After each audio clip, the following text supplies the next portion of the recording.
Hi everybody, welcome to This Is Why We Fight. I'm not sure where Jo has gone. I think she's muted and hasn't realised. But anyway, the tech boomer will be with us shortly.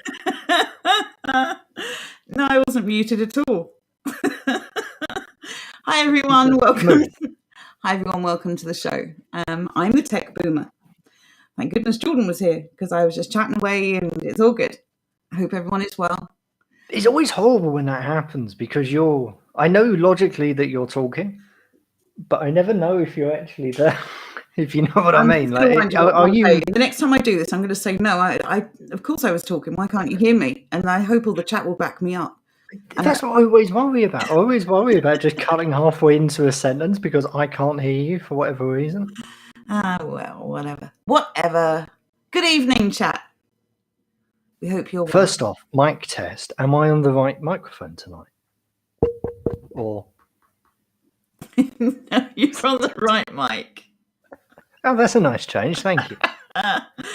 Let's say a few hellos before we carry on. So we've got English Will, good evening. Sir Francis, good evening. We've got Tash is here. Good evening, Tash. There's that weirdo Europa News is stalking us again. Son of a gun. Mr. Smoke Too Much. First time, I believe. Very good to have you on board. Nice to see you. Hasdak, good evening. Space Hopper Mark, good evening.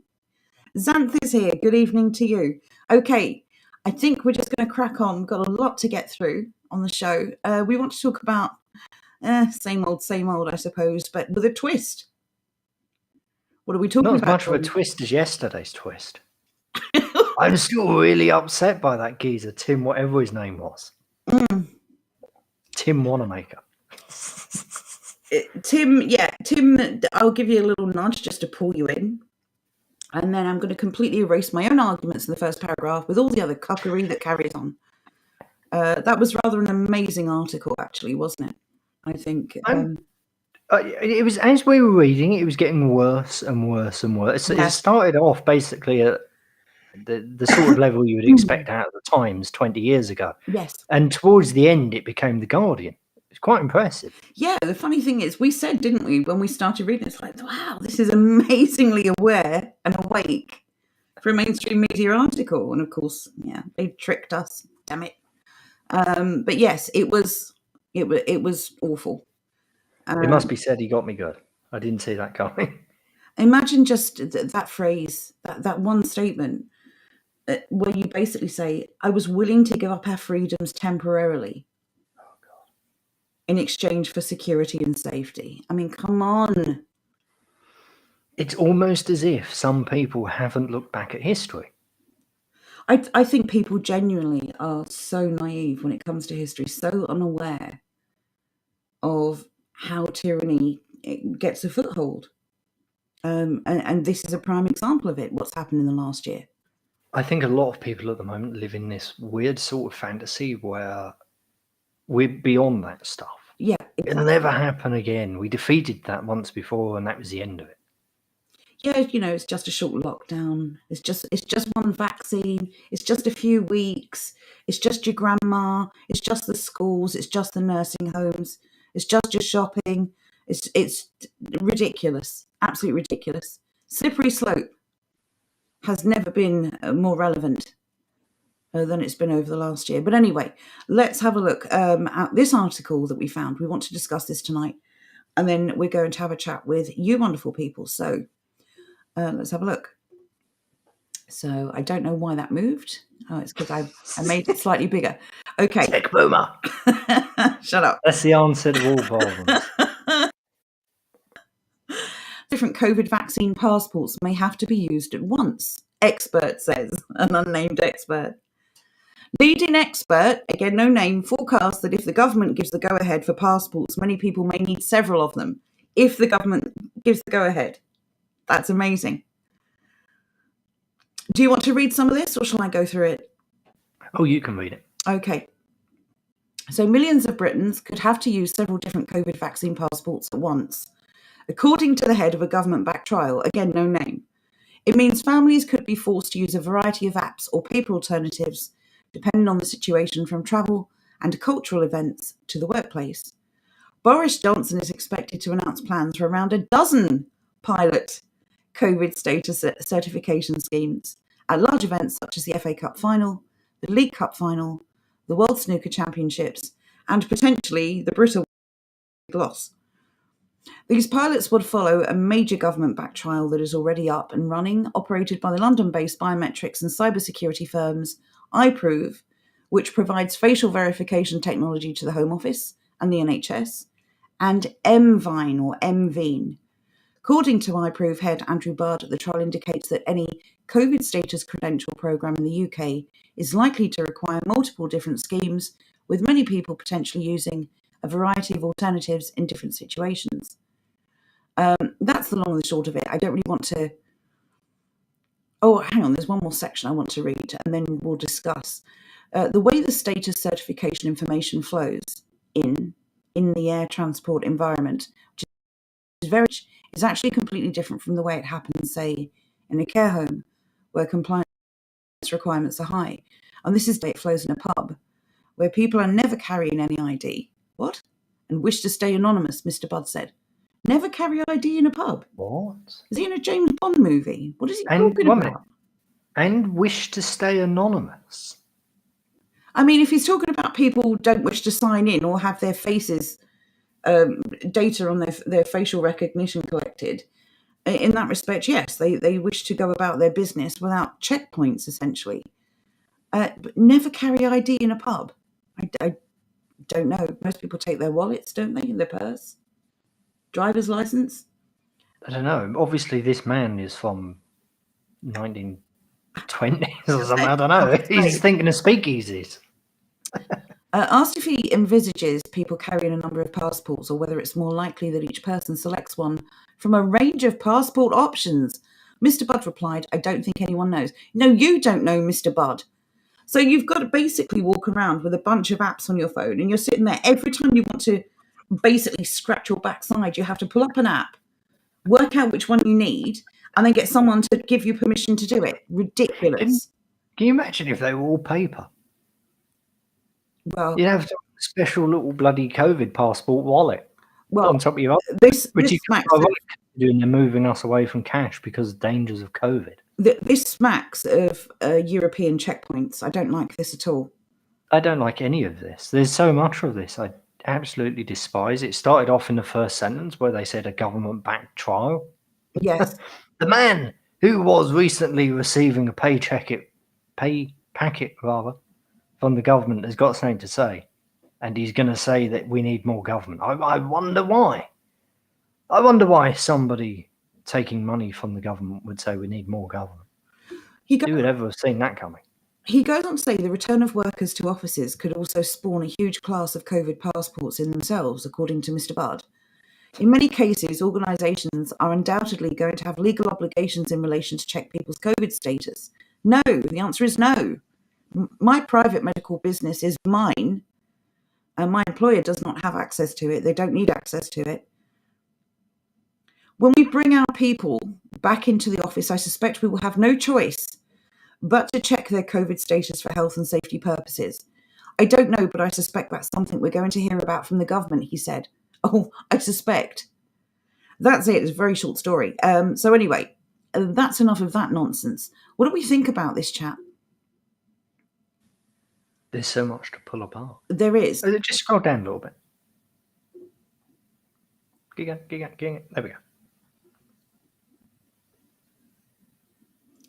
Several different COVID vaccine passports at once. That's not great news for those of us who don't wish to carry a single one. The thing about this is they do this all the time. They put up a worst case scenario and then they backtrack just a little bit. So this is getting you used to the idea that we're not fighting one COVID passport. We're fighting several. So then in a couple of weeks' time, when they say, here's one passport, it's so much more convenient, people are going to look back at articles like this and say, that's much better. Yes. Thank you. And again, this proposition that it's a given that you'll need a COVID passport, they're floating the idea of several to get you to accept that one is going to happen. So now your outrage is that you're going to need several, right? Which makes you forget about the outrage against the one. And they do this all the time. They did this with 2 masks, 3 masks. I think at one point, wasn't it 4 or 5 that were touted by that idiot Fauci? They're doing this Did with that the... go anywhere? No. It was Didn't think so. they bring up numbers to get you to ignore the initial concept that we need a mask in the first place, and they've done the same thing with the jabs. Where first of all, I'm going to bring up Chris Whitlas again because this bears repeating. If anyone is hearing this for the first time, not only has he told us we need to act like we have COVID, which is just amazing in and of itself, he's now telling us to treat it like the flu. Again, implying that you're going to have one after the other of these jabs, maybe every year, every 6 months, or whatever they propose. But they bring in numbers always to get you to ignore the initial objection you have. Because now people are going to object about the number of these things rather than any of these things existing in the first place. Mm-hmm. And that's slimy and insidious the way they do this. Evidence Violate says, you'll need to get at least 8 separate worldwide scannable COVID pass tattoos for your safety and security, of course. We were talking about tattoos, weren't we, actually, just on this subject, what they were planning to do with children. The tattoos in the school? What? Tattooing the children. Barcode. But the barcoding children I know about. What the hell is this tattooing children? Well, what is a barcode if not a tattoo? How do you barcode skin? Who said they were barcoding skin? Or how on earth are they going to use a barcode without putting it on their skin? By giving you a passport? No, they won't do that. I think they will. I think it's going to be some kind of a little tiny chip or something that they're planning. See, do you remember the good old days when the chip in hand thing was sci-fi and it was just cool? I was going to say, do you remember the not too distant past when we only used to microchip animals? Get ready. Welcome to the Prepare future. thy ear. Yes, and Andrew brings this up as well, which we have mentioned before. Bring this comment up as well. Yes, the digital trust framework. This is all very cleverly introduced to coincide. They keep using the word trust. The implication, of course, being that anyone who doesn't go along with this mantra of absolute surveillance is untrustworthy. The digital trust framework will be for companies, essentially employers. And then your part as a consumer or as a patient or as a customer or as an employee will be to walk around with your several passports. Complete and total surveillance achieved. This is going to be ridiculous. English Will says on the neck. I wouldn't be surprised. Xanth agrees with me. I think it's going to be a chip. Will says tattooing kids in school with barcodes. Thing is, I just don't put anything past them now. Look at the things they have managed to get people to accept in exchange for safety. Wow. Every box ticked. Things are going well. So you want to mention this petition? Yes, that's what I've been trying to mention. That's what I was off finding. That Andrew found that for us, so thank you for that, mate. That, yeah, same general caveats that applied to the last one. These things don't really do all that much, but it just kind of provides a nice visual representation. This is another petition about retracting the coronavirus and all that nonsense. The laws and legislation around it, basically. It won't change anything, but it depends on your point of view here. It's the same thing as last time. It makes a good jumping off point with friends and family. Yes. You know, when they start complaining about things, to just say, well, there you go, there's a petition, go sign it. It opens doors. It allows you to talk to people. And it allows you to talk to people in the safety of talking about it in relation to something else. Yes, because you're talking about people's freedoms, which anyone, unless they're completely brainwashed or already enslaved, is going to want to protect, or at least their own freedoms. And while I think it's ultimately not going to change their agenda, change their plans, we cannot go along with this silent consent anymore. Even if this doesn't change anything, we've still got to... I don't want them sitting there rubbing their hands and thinking, yes, Yes, the whole nation are sheep, and we can get away with anything we want to.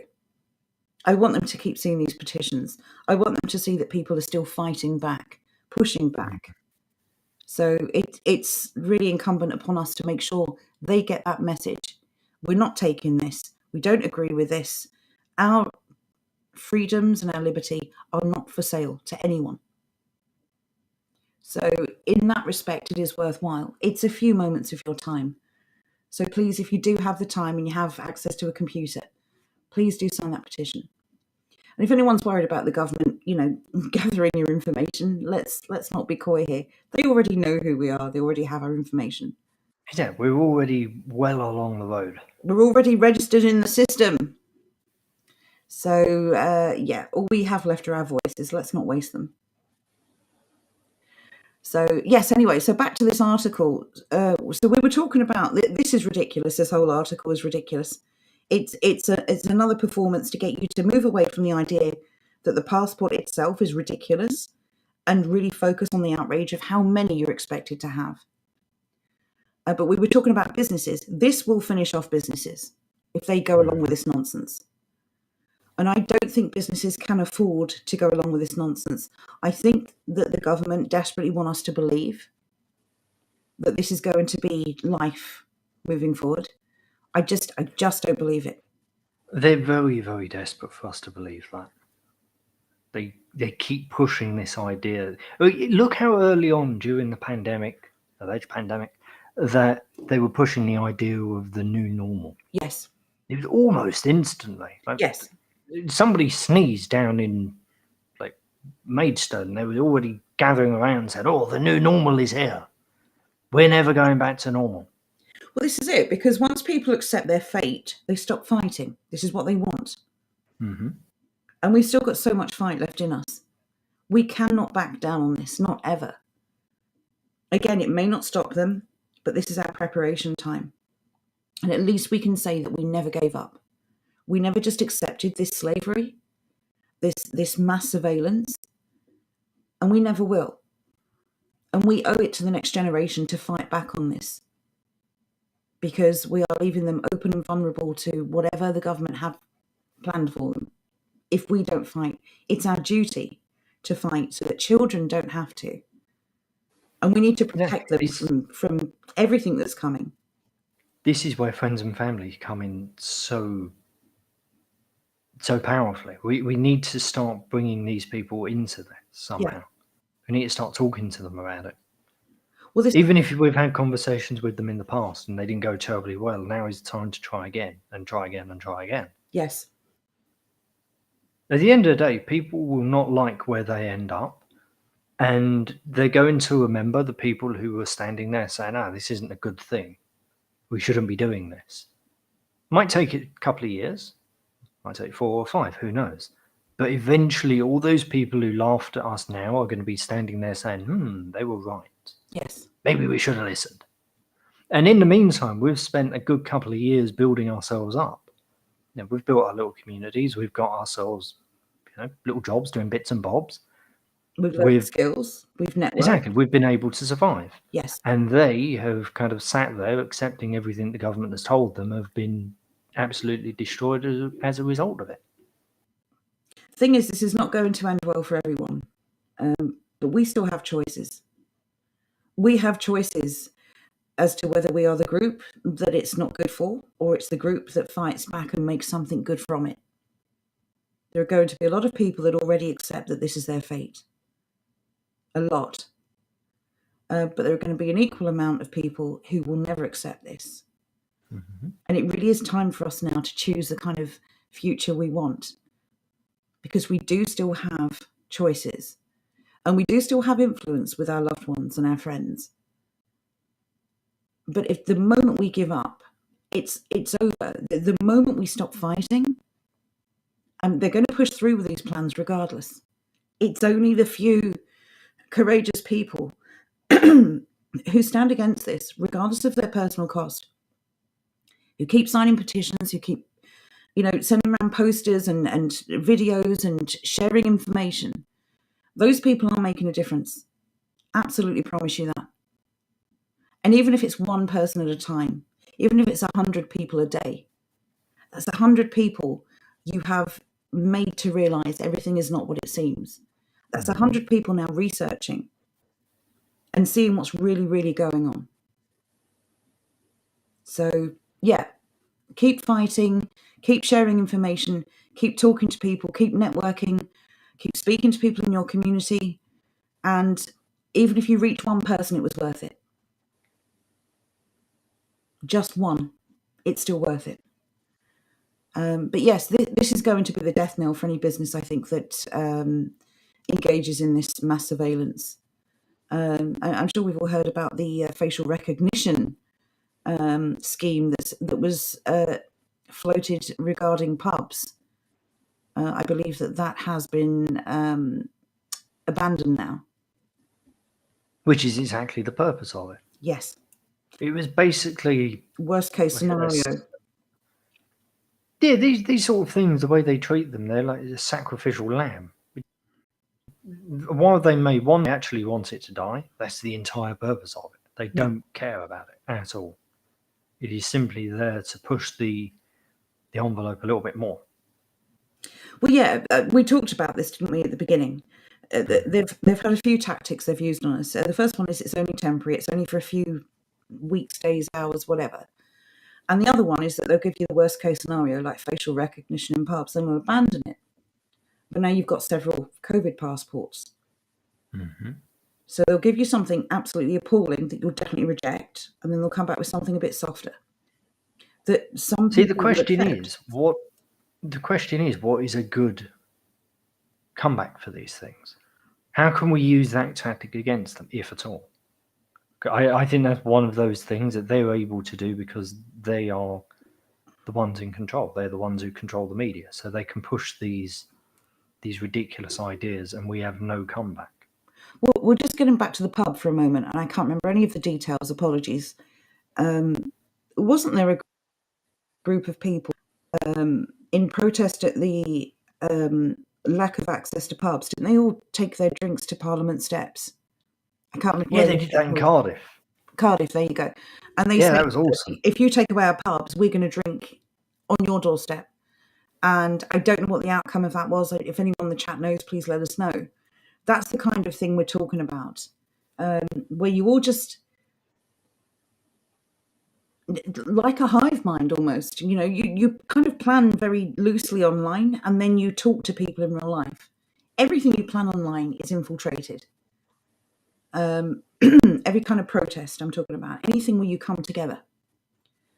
But if you can just start with a generic thing online and then get the detail locally and work from a local angle, then you can achieve a hell of a lot. And we talked about police numbers before as well, didn't we? We had a good discussion about this last night, actually. We did indeed. Just remind me, how many police officers is the Home Office or the government claiming are in Britain currently? At most, it's like 110,000. Right, so 110,000. And we were discussing where those police officers might be, and we would imagine that the bulk of them would be in England. We were discussing how many of those police officers, if they are indeed officers, how many of those are admin staff, how many of those are community officers, how many of those are the political side of it, the high up officers. How many of those people are beat coppers who are actually going to jump into a van and commandeer a crowd? And we think probably less than half. And then you've got to think about, if everyone went to the local, name that venue, on the same day, and that was arranged online. So let's take parks, for instance.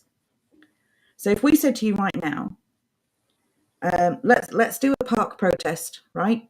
This is all theory, of course, we're not doing it. But if I would say to you right now, we're going to do a park protest, we're going to do it this Sunday. Everyone's going to go to the local park at, say, 1:00 in the afternoon. Tell everyone you know, take them with you. That's it. That's the online planning done. Now it's up to you to speak to everyone you know, whether it's work colleagues or neighbours or family or whatever. And if everyone actually did this, there is no way they could police every single park. It couldn't be done. There aren't enough of them. This is how we do this. We've got to work together, but we've got to also think outside the box. We've got to start planning these things offline. We've got to start building real communities. And that means coming offline. And that means talking to your neighbours. That means talking to people that you would normally speak to when you're offline. These things can be done if we're just clever and if we just outmaneuver the police. These police are put into buses or vans and ferried around the country. Yeah, look at the videos from London, the last protest that took place. I don't remember if it was an anti-lockdown protest or the Extinction Rebellion. Yeah. They had Regent Street just lined up with bloody buses full of coppers. Yes. Exactly. So, they basically pick them up in Scotland and take them to, I don't know, Dover. These police officers also run police stations. So you can't, they won't just abandon their police stations. So at best, you're looking at 50,000 active police officers, beat officers in the country. And I wish I saved some of those videos. I'm sure we can find them again. Just a quick mention here from Jonathan. Yes, we're definitely going to be engaging in that training. Jonathan, as you all know, has built a real-life ward. I'm sure he's not the only person here who started engaging with this. But he has done an amazing job. He is networking with his local community. He's talking to his neighbours. And he is essentially doing everything we could possibly ask from a warden. And what we thought would be nice, if anyone is interested, is to have some training for this kind of warden. I don't know. Someone said the warden mindset sounds a little bit cultish. We've been accused of being a cult, as you know, which is laughable. But when we talk about the mindset, we talk about getting this kind of routine going where you do speak to your neighbours, where you do engage with them a bit more often, socialise with them. So, yeah. That's something we're definitely talking about doing. So if anyone's interested in that, Jonathan has some real... Oh, Joe's sound is a little crackled. Give the wire a wiggle. You sound perfectly fine to me, so I don't think wiggling anything is going to help. I'm not on a headset mic. Let's have a quick look and make sure my microphone's the right one. Yeah, you sound fine to me. Normally it's me with sound issues. This is a nice change of pace. It did put my input back to default though. Is that better, everyone? You sound exactly the same. Yeah, but maybe they're hearing different to you. I should hope not. We're on the same bloody feed. Anyway, I don't know. Do you know what? Chat, clean your ears. But yes, anyway, so we're going to be running these training sessions, and yes, if anyone's interested, Jonathan has real life practical experience and help that he can provide. If anyone wants to get started, we're going to be covering things like confidence building. We're going to be talking about the practicalities of networking with your neighbours, icebreakers, just ways to get the conversation started, and the kind of things you can do to be an asset to your community, to be an MVP or a VIP in your community. So yes, if anyone's interested in that, we'll be doing sign-ups very shortly. And we need to see a registered interest, though, because obviously it's going to require a lot of time and replanning.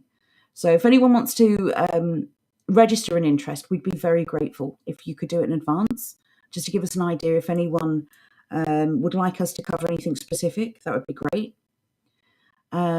Yes, absolutely. Yes, we can't rely just on the internet, because as great as this community is, in an emergency, I couldn't get to any of you and you couldn't get to me. And this is why we talk about having your ward on your doorstep.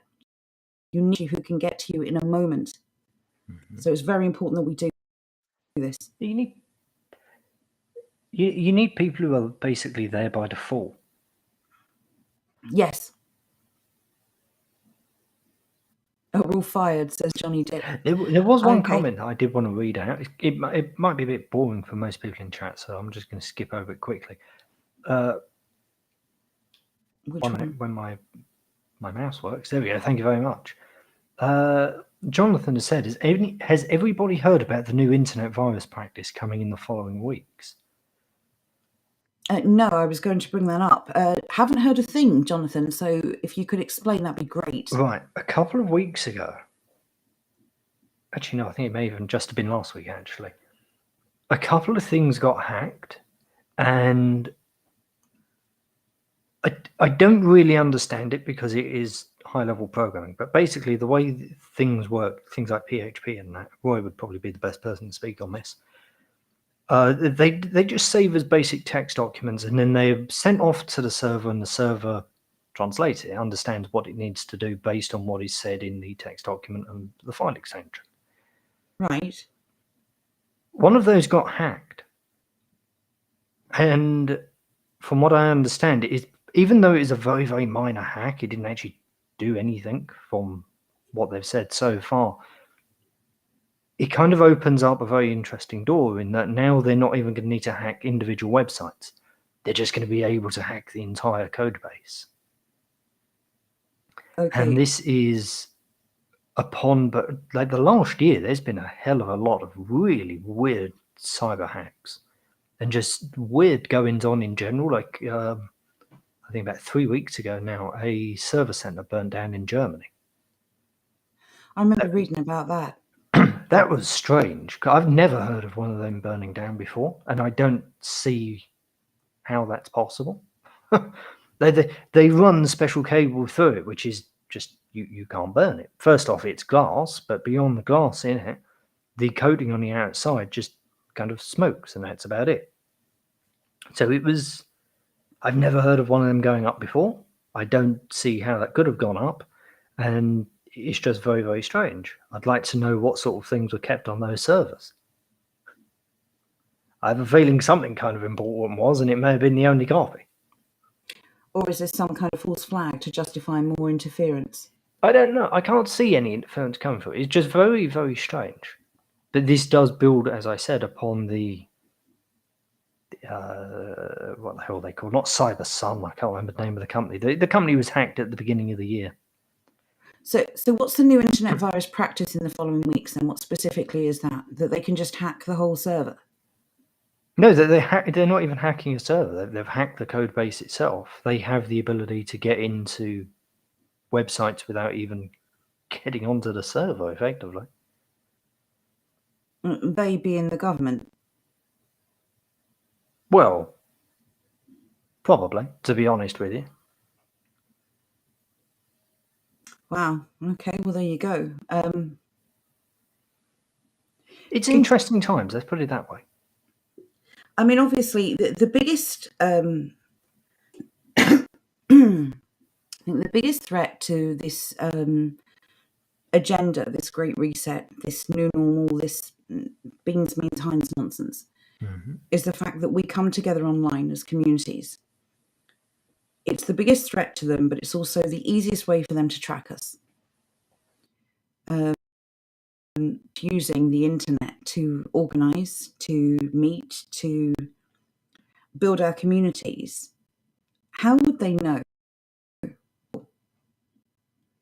So it really is important that we see it for the luxury it is, but it cannot be the default. It should be the place where we come to share what we've done, rather than be the be-all and end-all of everything we plan to do. It's a difficult one because I know a lot of people are still quite isolated, and the internet is literally their only outlet. This is why it's really important that we find other ways to socialize, to meet people that we can relax with, to find people who believe the things that we do, and who are aware of the realities that we are, and who are willing and capable of protecting themselves the way we want to. I have an update, and an important update at that. Is this the one from Roy? Indeed, I knew Roy was listening. I knew he'd be able to point me in the right direction. Thank you, Roy. This is useful information. I believed it was on the live version. It was not, so that is a damn good thing. Basically, So that it was in a testing ground, basically. So it wouldn't have done anything even if it had, but it opens the door for...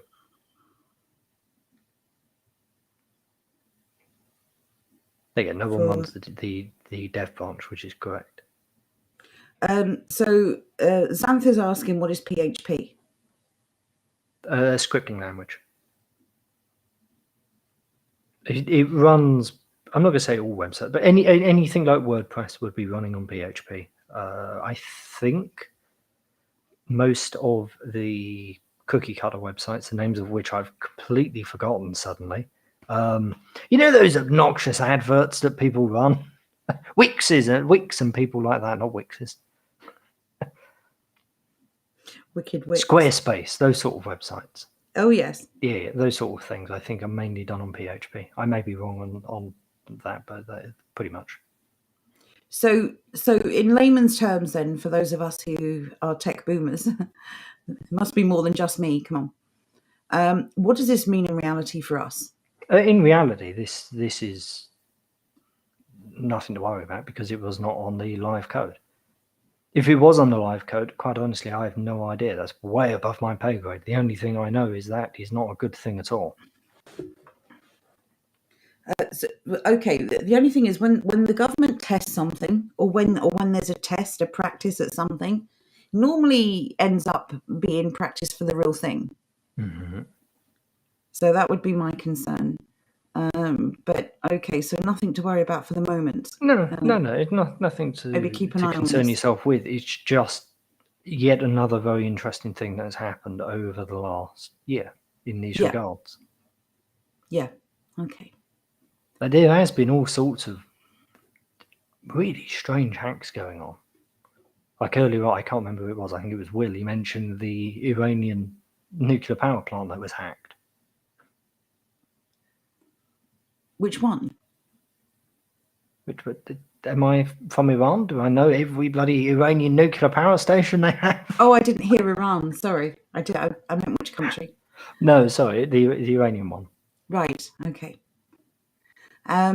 Just on another note, just going back to the COVID passports. This is interesting.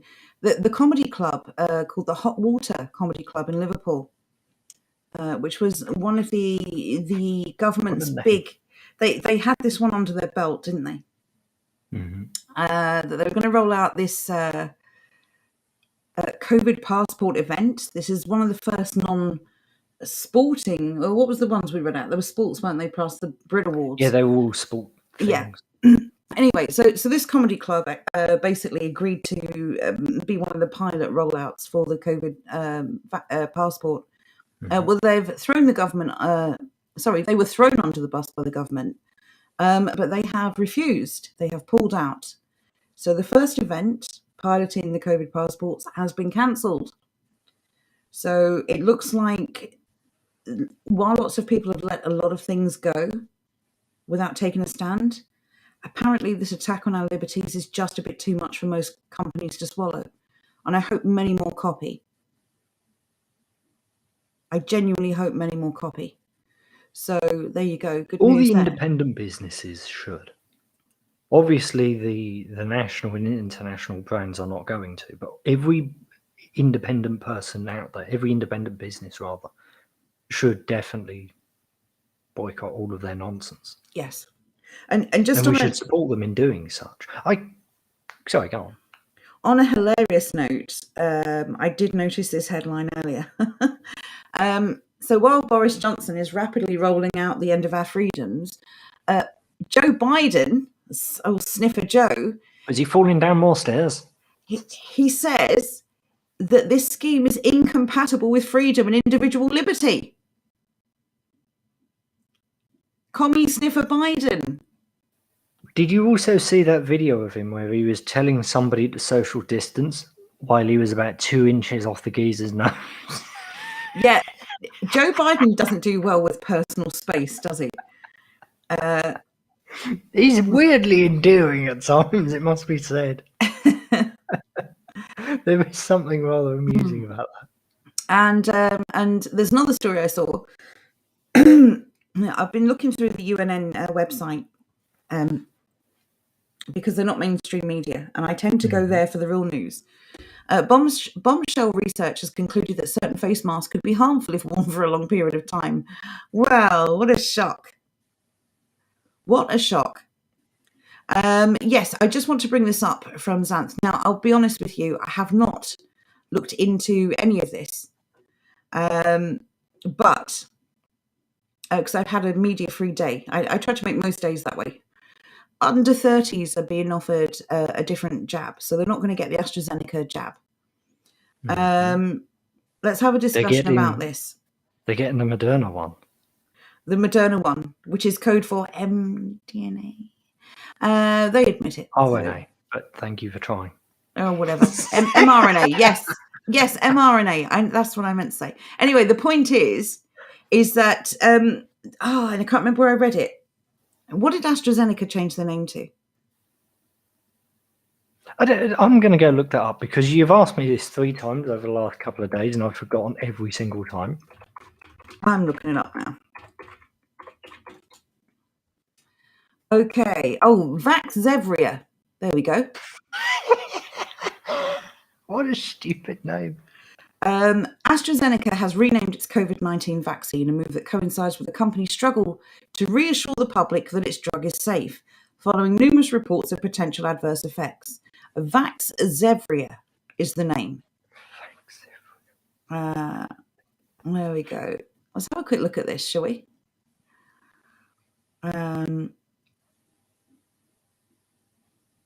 Okay, going to look on RT because whatever, it's just the first link that came up. So let's have a quick look. I'll pop it in here. There we go. Vaxzevria. Yeah, I don't see any reason why they would need to offer the under 30s a different jab if it wasn't malicious, basically. There we go. Right. So I've only brought this up so everyone can see in case I muffled saying the word. Vaxzevria is the name. AstraZeneca. The thing is, Vaxzevria, or whatever, however the hell you want to say it sounds basically the same. Nobody's going to get confused by this. Oh, true. I don't like any of these names. They sound sort of alien, foreign. I don't like any of the substance either. Well, that notwithstanding. I know we're not allowed to say it on YouTube. You get very, very agitated. But yes, so what do we think about this vaccines, a different vaccine for under 30s? Because first of all, what's the decision? Should we just have a look at why they've done it? Let's have a look. Because are they saying that the one that they've moved them from is no longer safe? In which case, what about everyone else? No, I think it's just offered. Offered. Because reasons. Right, let's have a quick look. MSN is all pretty much the same, so apologies, chat. But I just want to get an idea. You say they're the same. I do find a value in reading on the BBC, just because you get the general gist of what the average person is and the average media outlet is saying. Well, let's... They're obviously not as far left and as far crazy as people like The Guardian, but they're not. That's why I think they're kind of middle of the road, as annoying as they are. Well, let's find out, shall we? Let's see what they've got to say. Right, so under 30s in the UK should be offered alternative COVID vaccine to AstraZeneca jabs as advisory body. Following concerns over blood clots. So again, under 30 shouldn't be at risk, but everyone else can. Is that what they're saying? Mm-hmm. Let's have a look. Healthy adults under 30 should be offered an alternative vaccine. Well, healthy adults should not be taking anything. To the AstraZeneca jab, if there is one available in their area and they are not at high risk of COVID following concerns over red blood clots, the UK government's vaccination advisory body has said.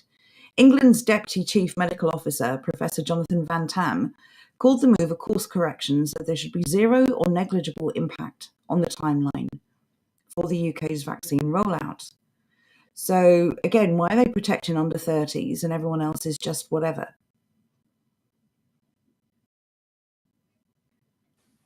Right, let's have a quick read of this. I'm just reading to a different one myself. So they're basically, their argument is that older people, the experts believe the benefits of vaccination far outweigh the rare side effect risk. So it's okay for you to take the risk if you're older than 30. So it's the under 30s they're trying to protect, or that they claim they're trying to protect. From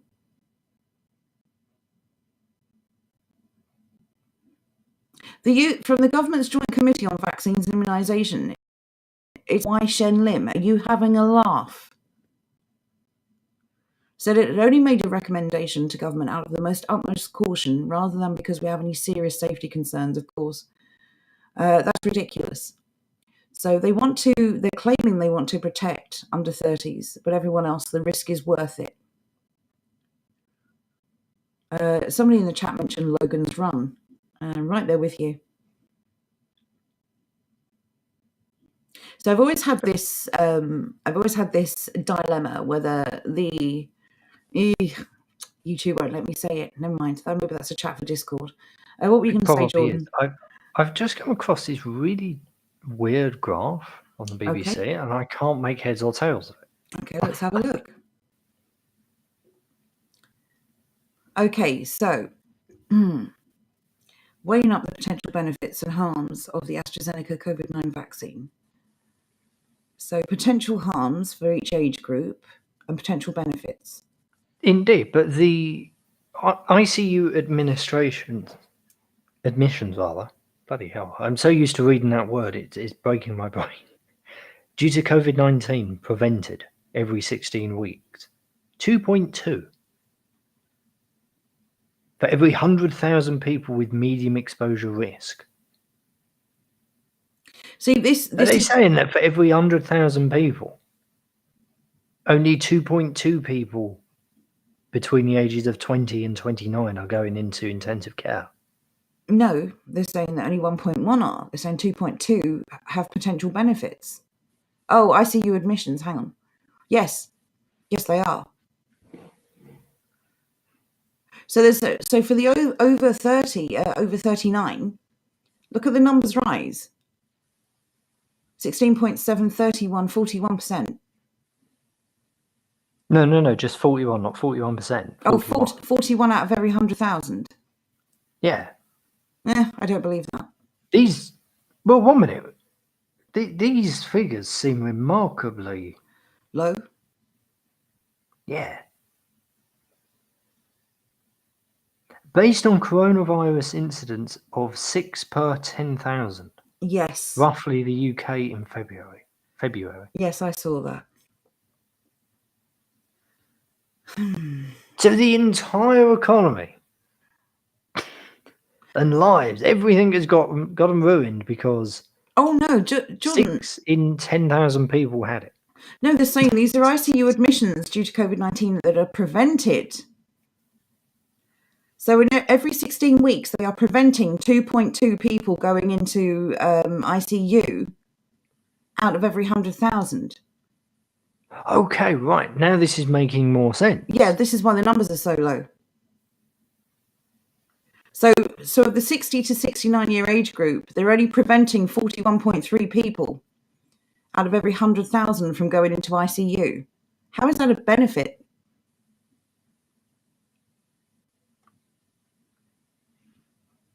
How is that even worthy of...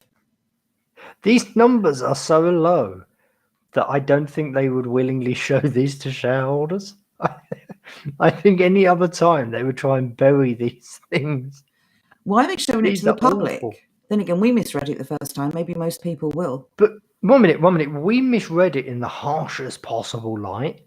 And then we read it properly because we are able to speak English occasionally. And the numbers are still absolutely horrific for them. Yes.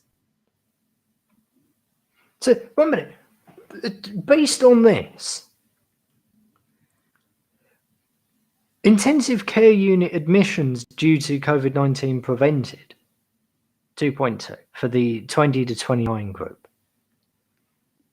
Serious harms due to vaccine 1.1. So basically you have a 1 in 3 chance of serious harm. But this is benefits or harms of the vaccine, not of COVID. Yes, indeed. So, like, 1 minute, right? Let me rephrase what I'm trying to say.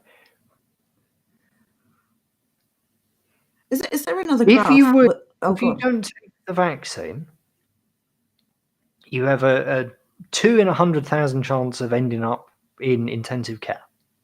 Meanwhile, if you do take the vaccine, you have a 1 in 100,000 chance of ending up in intensive care.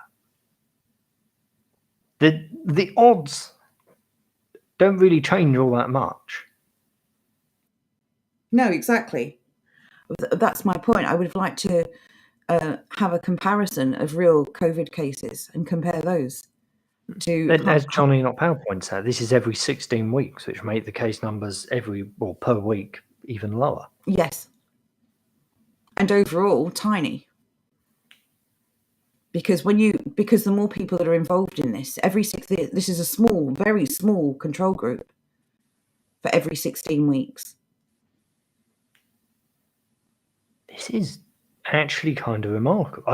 I'm not sure they thought this graph through very well. And John Not Powell asks, what's medium exposure risk? What does it say? That's the based on coronavirus incidence of 6 per 10,000.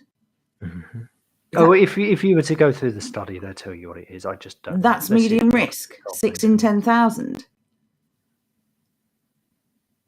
That's not medium risk, surely. 6 in 10,000.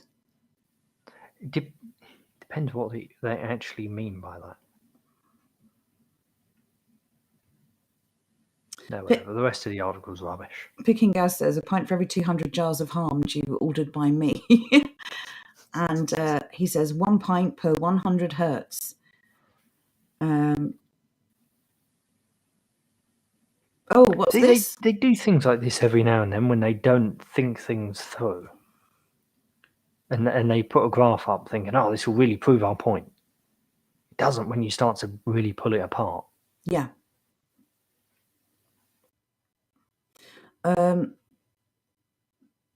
you asking for the link from us, English Will? Indeed. 1 second. I was just thinking to myself, yeah, this will be a good link to show friends and family. Yes, it would. This is the sort of thing that we should be showing friends and family.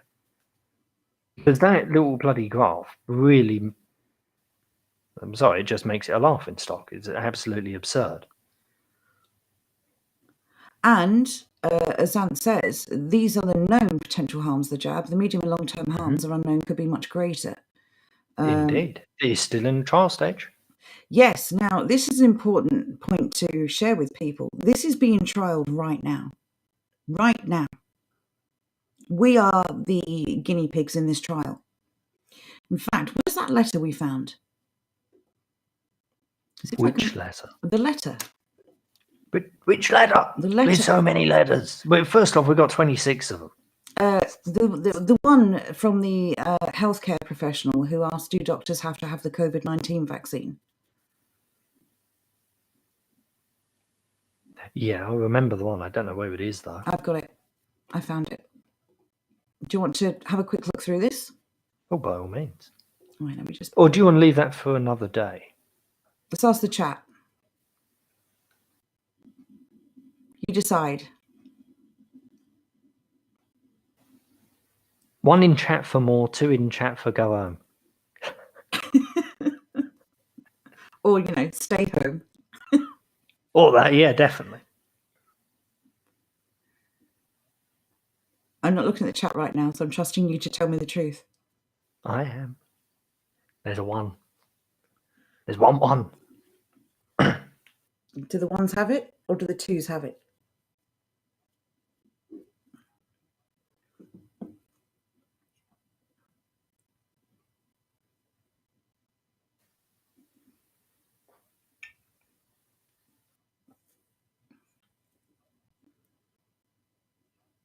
Okay, this is weird. We're never this quiet.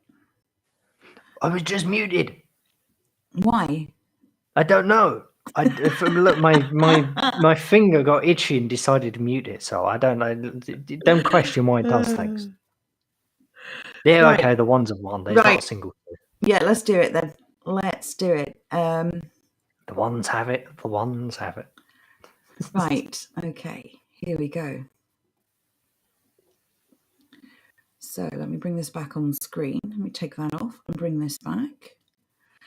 So this is from UNN again. Really good resource. Here we go. So this is a letter which appeared in an article, appeared in the British Medical Journal from a consultant in London, and asking, do doctors have to have the COVID-19 vaccine? So here it is. I'm just going to read through the whole thing. Okay, first of all, this is the letter, just here. Dear editor, I have had more vaccines in my life than most people and come from a place of significant personal and professional experience in relation to this pandemic, having managed the service during the first 2 waves and all the contingencies that go with that. Nevertheless, what I'm currently struggling with is the failure to report the reality of the morbidity caused by our current vaccination programme within the health service and staff population. The levels of sickness after vaccination is unprecedented, and staff are getting very sick, and some with neurological symptoms, which is having a huge impact on the health service function. Even the young and healthy are off for days, some for weeks, and some requiring medical treatment. Whole teams are being taken out as they went to get vaccinated together. Mandatory vaccination in this instance is stupid, unethical, and irresponsible when it comes to protecting our staff and public health.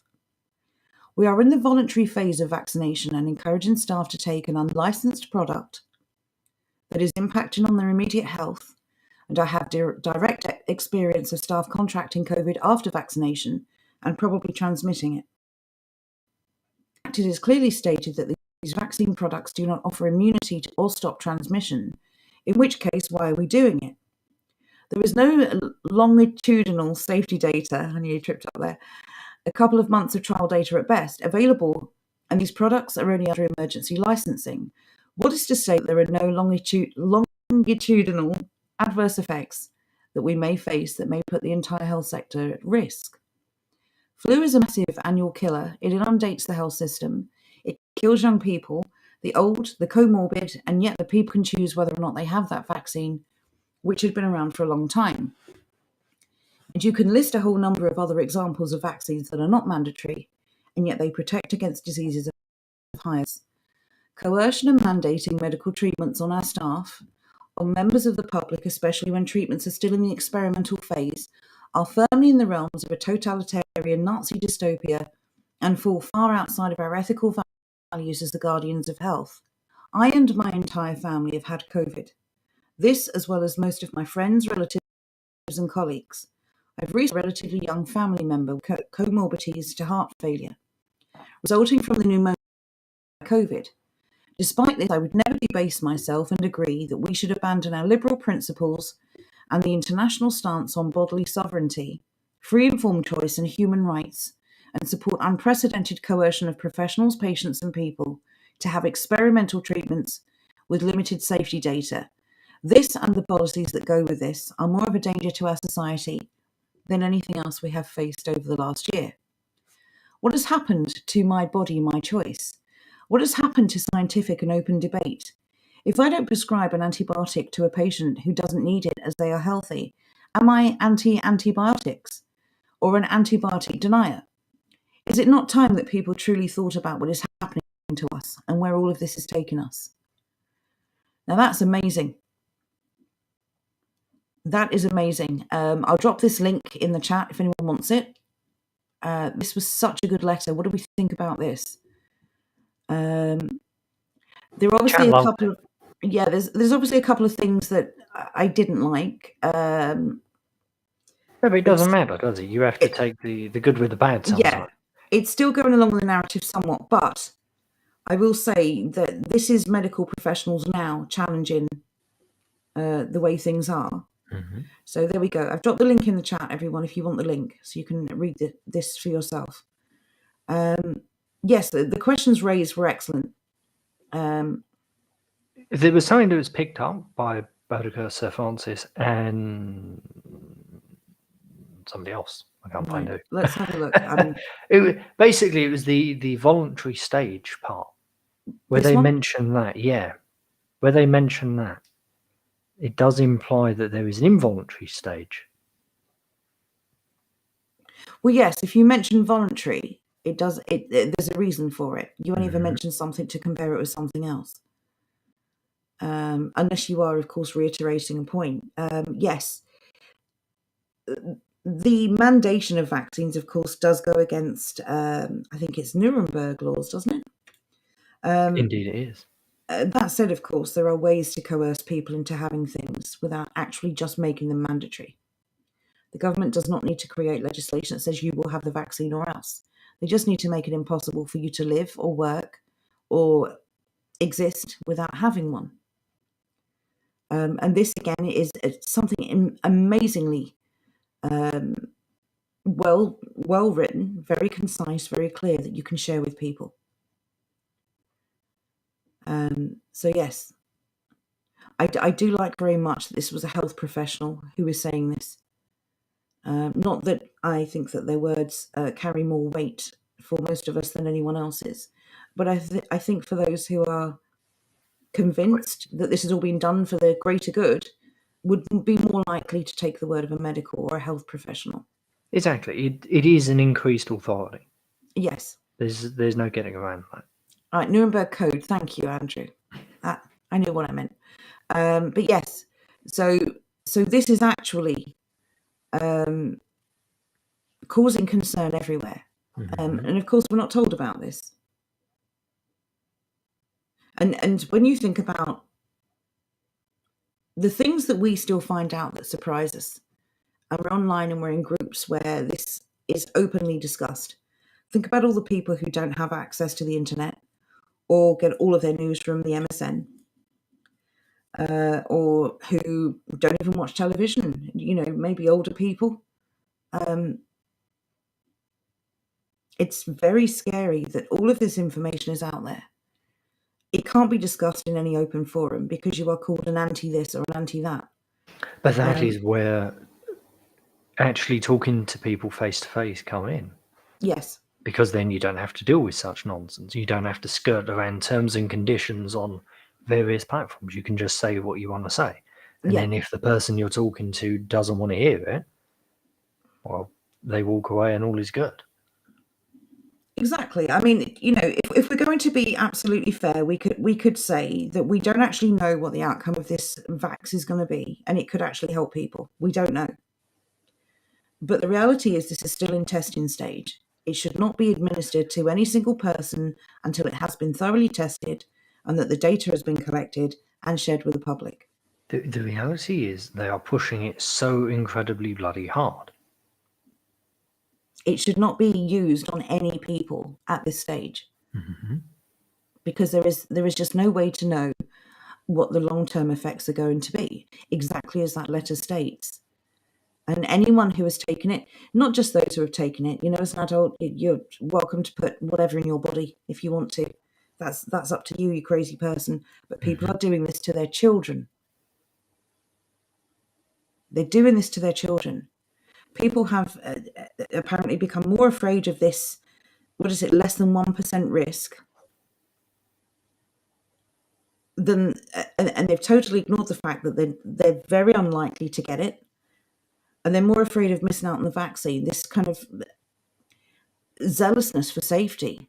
The zealousness for the bloody vaccine is doing my head in. There is somebody I watch. There's somebody I watch just for entertainment while I'm doing other stuff.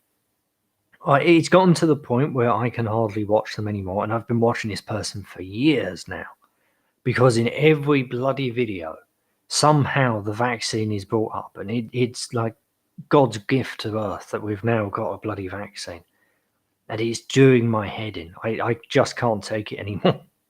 Yeah, I agree. This is just like a normal... So is it just a normal person doing normal stuff? They're not dealing with anything serious at all. So to hear this narrative being pushed constantly in every video, knowing that kids are watching it and they're agreeing with it, it's like, God, you absolute morons. What's wrong with you? Well, surely on that side, there've got to be two groups of people. There are those who are just desperate to get back to normal because life was pretty good before. Yes. And there are those who know exactly what's going on and they are promoting it and they are part of this agenda. Exactly. He definitely falls under the former camp. Just somebody who wants to get back to normal. Yeah.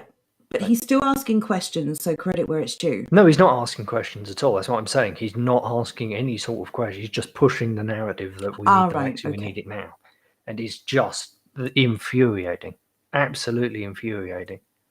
Well, again, if you agree with the basic premise of personal liberty, anyone who wants the vax should be perfectly free to take it, and anyone who doesn't should be perfectly free to refuse it. But it comes back to children. Children do not have these choices. And when you've got parents who absolutely zealously believe in something and want that thing to happen, children are just, of course, they're manipulated. Absolutely. These children have no choice. We don't yet know the long-term effects of this vaccine or jab or whatever you want to call it, or any of them for that matter, because they're all in the trial stage. And people are literally allowing their government, to experiment on their children. And I don't understand why any decent parent would allow this. I don't understand. I can't wrap my head around it. Boudica says, there are some who are so quick to scream Nazi, yet those same folks are supportive of some of the same tactics used 100-ish years ago. Yeah, it's amazing, isn't it, how people who are all over Twitter and various social media platforms, oh, the Nazis, the Nazis, the Nazis.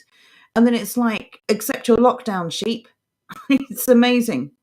Take the vaccine. Everyone should be forced to take the vaccine because I want to take the vaccine.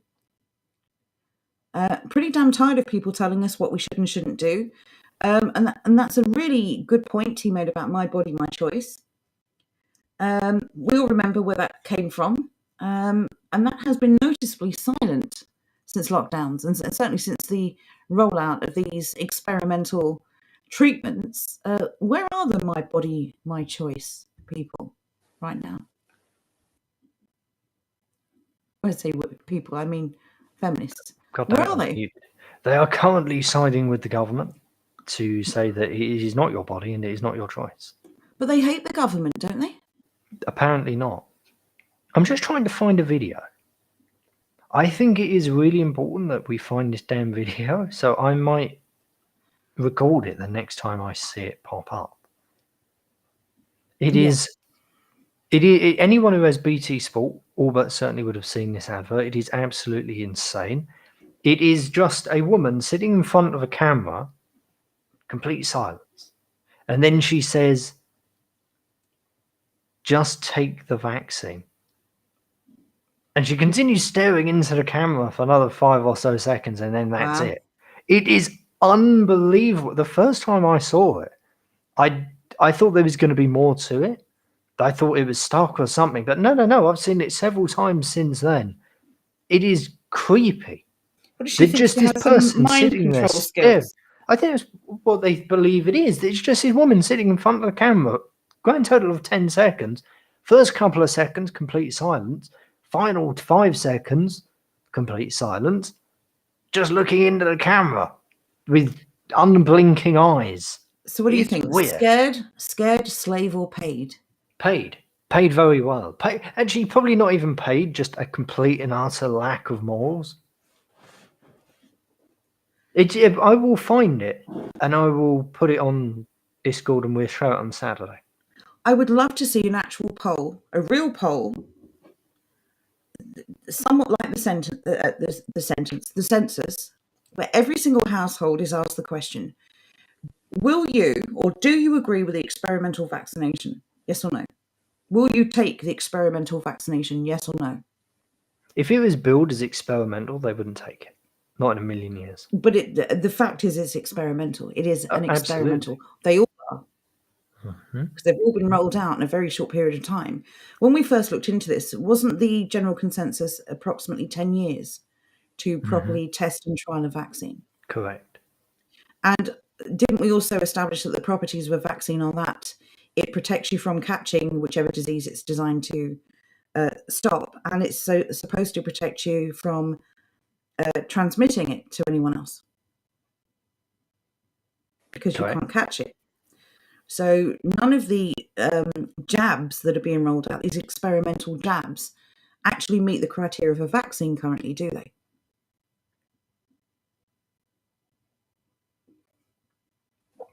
because the No, government they're not. the government stance is that you will still have to undergo social distancing and blah blah blah blah blah, because you can still catch COVID, you can still pass COVID on to other people, Yeah, whether that's you've great. had it, whether I you've had was it or off not. finding this. Oh, right, okay. Roy says any product with no liability gets the swerve from me. Totally agree with you. Joanne, the screen. Thank you. What? I was doing it. I know. It was taking a while.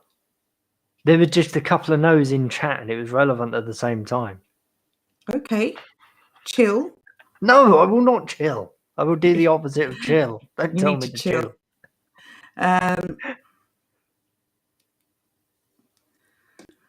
Nico, I that's agree sad. fully with Andrew. Oh, sorry, go on. My nephew said much the same the other day. Can't wait for his turn for the vax. I blame my sister. She's a school teacher too.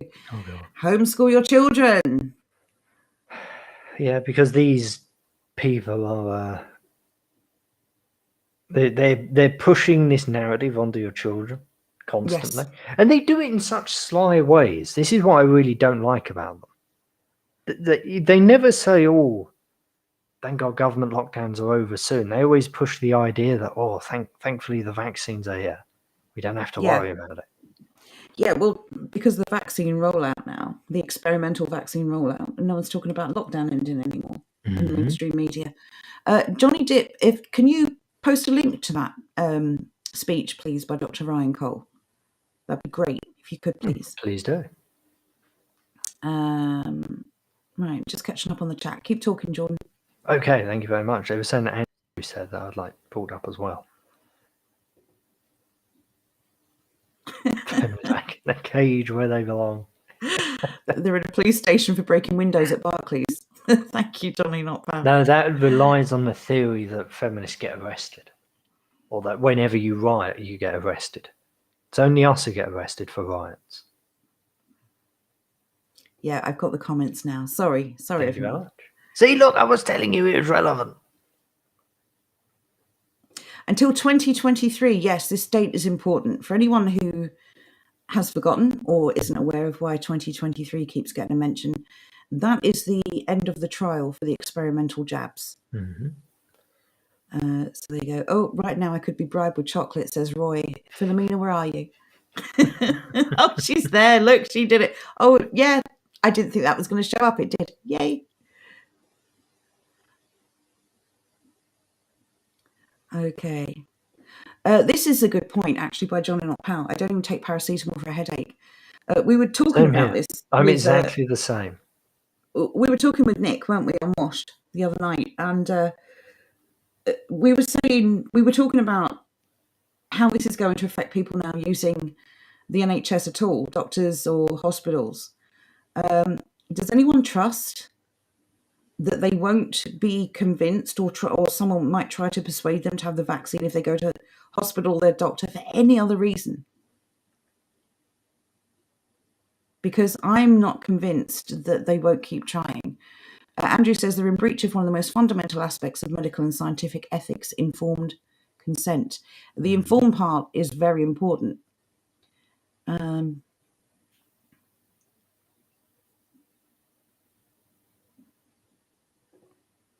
I'm just catching up on the chat. Before we wrap up, I do have one thing to add. Oh, go on. No, let's get through all the comments and then my thing. Okay, I'm nearly there. Slowly. And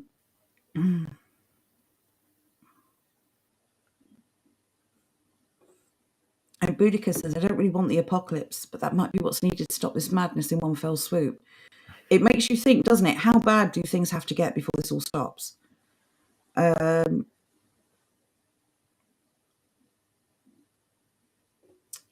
Garlic Gorilla. I'm the same. Genuinely Joe's exactly the same. You've said that a number of times, and I don't disagree. Well, they might say, oh, we just need to take a blood test. I'm not having a needle come anywhere near me because I just don't trust that someone won't slip me the vax.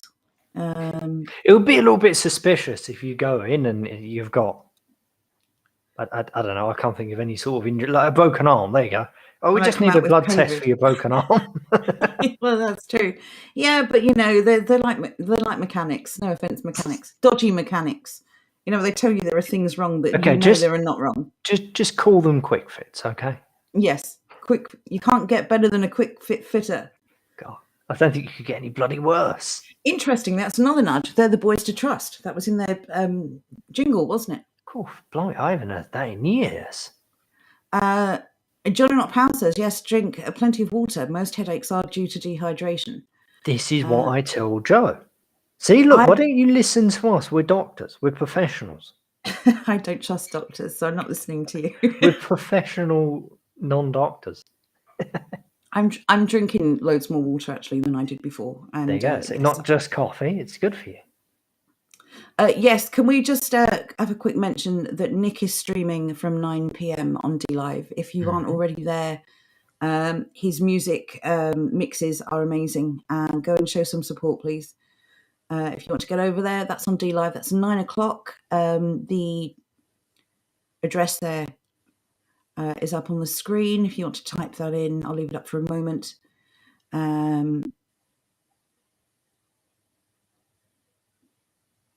To be fair, it is nice and easy these days. dlive.tv/VIL. Yes. Where the rest of the word has gone, I have no idea. That might be VILE. It does cut it off sometimes. It's weird. DJ Mark says that's a bit too much, Joe, but don't let them put you under because you will get it.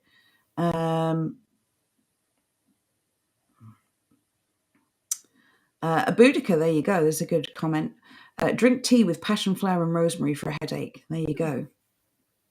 Rosemary tea doesn't sound great, it must be said. Well, maybe that's the passion flower is to hide the taste of the rosemary. Mouse cat. Okay, I feel like you're mocking me now. Go in to get your exhausted changed and they vaccinate you. Evidence Violate says, personally, I trust Dr. Jordan more than I trust Dr. Gates. Okay, do you know what? I can't disagree with that. I'm just saying, a combination of water, rubbing it, and Germaline, you're pretty much solved with most issues. Especially that Germaline stuff. I don't know what they put in it. It's wonderful. It is wonderful. Fixes all the problems. It's and been then around for so long. if you cut yourself, all you need is a bit of tissue and some electrical tape and you're good to go. Yeah, exactly. There we go. Yay. The proper link has come through. Vial.radio. I did wonder. So yes, get over there and show some support if you want to hear some great mixes. Fantastic music. Courtney Nutjob says he was told by a GP that tea can dehydrate you. Honestly, this sounds like a lie pushed by Big Coffee. Yeah, it really does. It really does. Big Coffee's on the job. I think if you drink a few glasses of water throughout the day, just make sure you're not thirsty. Some people are thirsty when they think they're hungry. A good rule of thumb is when you think you're hungry, have a glass of water. And if you still feel hungry after you were hungry. This sounds like advice given by Dr. Atkins. I don't like it. Well, no, it was from a nutritionist. Dr. Atkins. For people who tend to overeat, sometimes they eat. Sometimes they're thirsty and not hungry. So what they're saying is basically chug a glass of water and then see if you're hungry after. Sometimes you're thirsty. Fair enough. So, yeah. Anyway, before we wrap up. Oh, just a quick comment on Germaline. Oh, Roy. Secretly made by witches. What do we think? I don't have an issue with that. Germaline is wonderful stuff. It fixes all problems. It is kind of a catch-all for everything. Germaline is like the universal fixer. It's wonderful. Look, it does cuts, it does bites. It's perfect. What more do you need? It also has that nice medicine-y smell, you know? Oh, it's not you smell some Germaline. You know that there's some healing going on. You feel like you've been in hospital. Exactly. It has that smell. It's a good smell. It's a wholesome smell. But it's the old hospital smell. Exactly. Like when you had matrons and proper wards and stuff. When they were clean. Yes. Do you remember those good old days? When nurses didn't have to be taught to wash their hands after touching someone. Mm-hmm. Tash goes on to say there are live concerts on Wednesdays on the Vile radio streams. There you go. Live concert, everyone. Courtney Nutjob says Dr. Crippen was his name. I don't know if Dr. Crippen would be advising water. That sounds pretty wholesome to me for Dr. Crippen. Germaline is this. Oh, do you want to find Germaline real quick? It's this wonderful pink stuff which heals you. It's like an antiseptic. I don't know. It just does everything. Yeah, pretty much. That basically sums it up. It is pink, is it not? Is it white? It used to be pink. I've not seen Germaline for years. It used to come in a tin, like a shoe polish. You think it's Sudafed? No. I've only ever seen it comes in in the a tube now. Oh, bloody hell, look, there's a tin of it. Yeah, my granddad used to have it. Loads of it. Hell, I like that. This is how things should be sold. We need to get back into tin making. Okay, well, crack on. Oof, you make it, I'll buy bloody it. hell, I don't like the look of this. No. I'm sorry, that is not safe for you. See, even I draw the line there.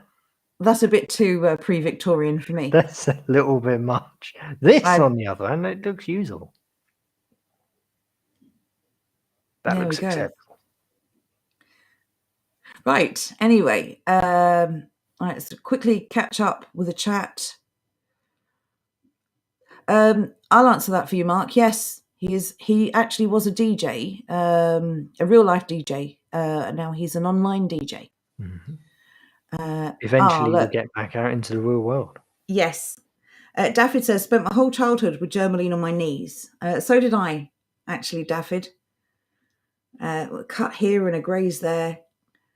It's the super glue of the medical world, says Roy. See, I told you, it's perfect. There you go, picking Gaz. Germaline administered by all good mums when you cry. Please do, Boudica. It's actually really good stuff. It's completely antiseptic. Good. I know I big it up a lot, but it's genuinely pretty damn good. It does have a distinct smell, which might be a little bit too much initially, but you'll get used to it. It's just good stuff. That's how you know it's good, when you actually tolerate it. There we go. I think that's a good note to leave the stream on, I think. No, I have something important to say. I've been trying to get this out for the last half hour. Oh, for goodness sake, go on then. Right, chat. A challenge for you all.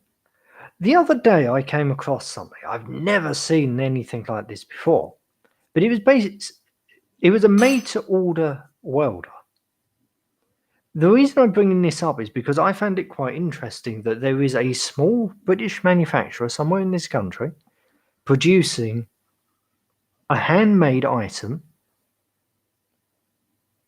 designed by a British designer. I want to find more of these small companies. Both the small company that is designing the product as well as the really, really, really small run manufacturer. I would love to find more of these things.